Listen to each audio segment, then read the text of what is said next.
আজ আমি আপনাদের মাঝে নতুন একটি ঘটনা নিয়ে আবারও হাজির হয়েছি। ঘটনাটি আমি শুনেছিলাম আমার খুবই প্রিয় একজন ছাত্রের কাছ থেকে। ওর নাম আলভি। আলভি ভূত.com-এর অনেক বড় একজন ভক্ত।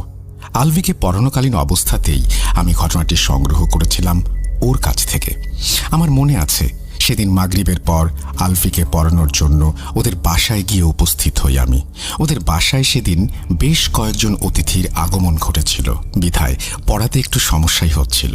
একটু পর আলভির চাচা এসে আলভিকে বললেন, বাবা আলভি, তোমার চাচাতো ভাইয়ের বিয়ে আগামী মাসে, চলে এসো কিন্তু। আলভি বলল, আগামী মাসে? আগামী মাসে তো সাকিব ভাইয়ার মৃত্যুবার্ষিকী। আলভির কথা শুনে আলভির চাচার মুখে যেন ঘন কালো মেঘের উদয় হলো। কি হলো?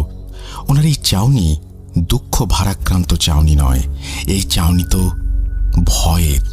কিন্তু কেন? আলভির কথা শুনে কিছুক্ষণ চুপ থেকে আলভির চাচা হন্তদন্ত হয়ে রুম থেকে বের হয়ে গেলেন। আমি আলভিকে বললাম, কিছু মনে করো না, তোমাকে একটা কথা জিজ্ঞেস করি আলভি। আলভির হ্যাঁবোধক সম্মতি পাবার পর আমি আলভিকে তার চাচার এরকম আচরণের জন্য প্রশ্ন করি।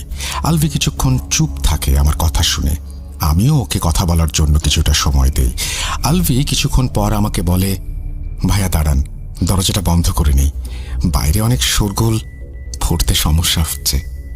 এই বলে সে দরজা বন্ধ করে এসে চেয়ারে বসে ওর কাজিন মরহুম সাকিবের জীবনের এক দুর্বিষহ অধ্যায় আমার সাথে শেয়ার করে।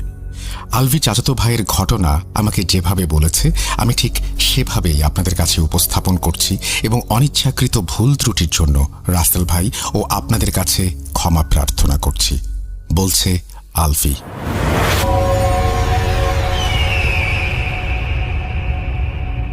সাকিব ভাই আমাদের কাজিনদের মধ্যে সবচেয়ে বড় এবং সবার পছন্দের। জানেন শয়তান কাকে বেশি ধোঁকা দেয়? আমরা বলি যে নিয়ম করে নামাজ কালাম পড়লে, রোজা করলে, ইসলামী বিধিবিধান মানলে শয়তান নাকি আসে না, আর যারা এর বিপরীত কাজ করে শয়তান নাকি তাদেরকে বিরক্ত করে বা তাদেরকে পথভ্রষ্ট করার চেষ্টা করে। আসলে কি তাই?